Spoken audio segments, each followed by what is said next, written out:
Hey guys, LevelCap here, and welcome to This Week in Gaming, your weekly news recap on everything going on in the world of video games. And this week, DICE invited content creators to playtest new Battlefield 6 content, and they announced some big changes for release. Escape from Tarkov's developers have landed in hot water yet again. GearBox CEO Randy Pitchford has told players to ask for a refund if they're not happy with Borderlands 4, and much more. DICE held another playtest for content creators to capture and showcase two of Battlefield 6's new launch maps. There's a remake of Battlefield 3's Operation Firestorm and a new large-scale map called Mirock Valley. If you want a full breakdown of the maps, modes, and content that'll be available during the playtest, stay tuned to the end of this video for a link to my full coverage. In general, the maps seem like they really help to flesh out the game's all-out warfare experience, as they both offer tons of vehicles and space to fight in. Since the playtest, DICE have announced a handful of key changes coming to the launch version of Battlefield 6. Controller aim assist will be dialed back. DICE have removed snap zoom, which centers your aim over a target when aiming down sights. They are also foregoing rotational aim assist. In most games, this typically rotates your character slightly to maintain tracking of targets. DICE are also going to reduce the sniper glint. In beta, using seemingly any optic on a sniper rifle would cause a visible glint that was very easy to see from even extreme ranges. It seemed a bit excessive, especially considering that glint had been exclusive to highly magnified scopes in previous Battlefield games. So it's nice to know that DICE is looking at this, although we don't know exactly what they're going to change with it.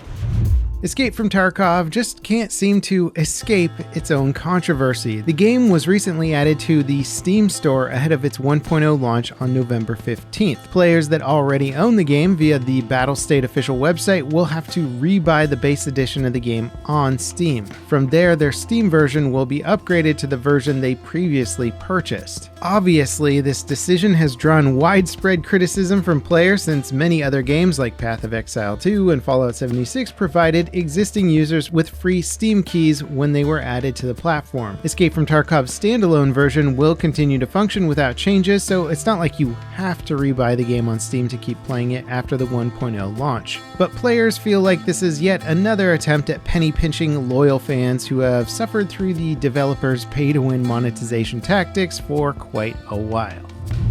GearBox CEO Randy Pitchford told players to ask for a refund of Borderlands 4 if they were unhappy with its performance issues on PC. Players have been reporting a broad range of issues with the game, like low FPS, declining FPS the longer the game is played, crashes, and game-breaking bugs. In response, Pitchford took to social media offering performance tuning advice that basically amounted to enable frame generation. Pitchford said that less than 1% of PC players have reported valid performance issues to GearBox customer support. Meanwhile, clips and benchmarks of the game's poor performance have been flooding Twitter and the game's subreddit. The good news is, GearBox have rolled out the game's first update, which addresses some of these performance issues as well as bugs and balance problems. Likewise, people other than Randy Pitchford, such as the game's creative director, have assured players that the performance problems are a top priority for developers.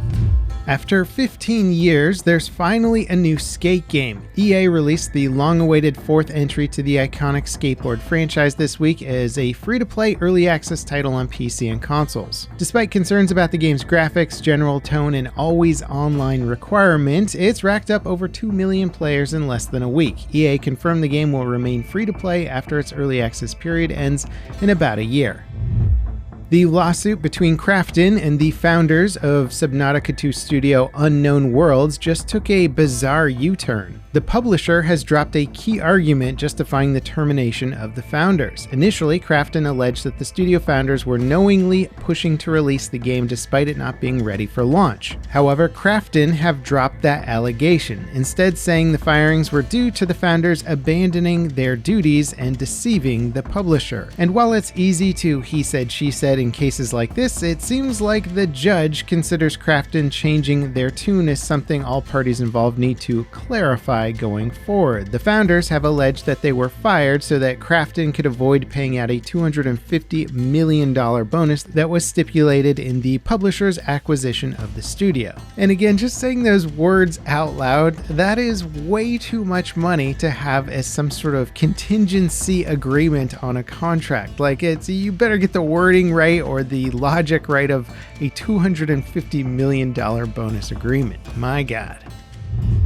Tencent are taking a bizarre legal angle in their response to a lawsuit by Sony. The publishing giant is developing a game called Light of Motirum that was originally conceived as an officially licensed spin-off of PlayStation's Horizon franchise. However, when Sony declined Tencent's pitch to license their IP, Tencent apparently just decided to do it anyway. Trailers for the game have shown a shocking similarity to the Horizon games in pretty much every way imaginable. But now Tencent are arguing that Sony are seeking a monopoly on genre conventions. They go on to say that Sony are suing over an unreleased project that merely employs the time-honored tropes embraced by scores of other games released both before and after Horizon, like Enslaved, The Legend of Zelda Breath of the Wild, Far Cry Primal, Far Cry New Dawn, Outer Wilds, Biomutant, and many more. They cited Horizon Zero Dawn's art director saying in a documentary about making Horizon that it was inspired by Enslaved Odyssey to the West. And while it is true that pretty much everything we do is inspired by something else, there's a big difference between inspired by and blatantly ripping off, and the courts are going to decide where that line lies. I'm rooting for Sony on this one, otherwise pretty much all intellectual property laws are going up in smoke after this case.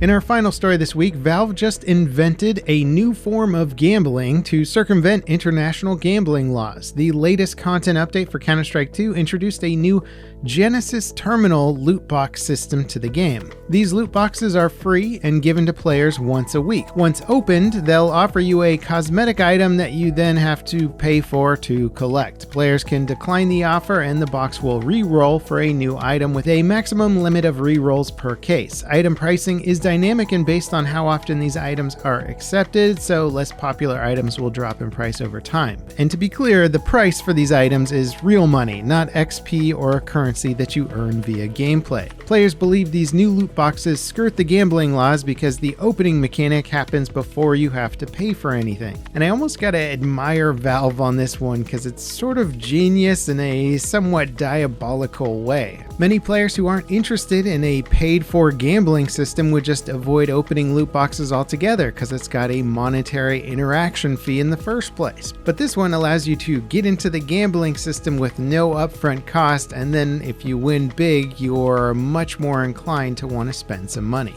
And that wraps it up for today's episode of This Week in Gaming. If you guys enjoyed this video, don't forget to drop me a like, subscribe for more content like this. And up next, check out that Battlefield 6 coverage of the 2 new maps. They look pretty darn good, plus there's a ton of new weapons and gadgets in there. And I also discussed them in the podcast this week further with Matimio, who was in the playtest with me.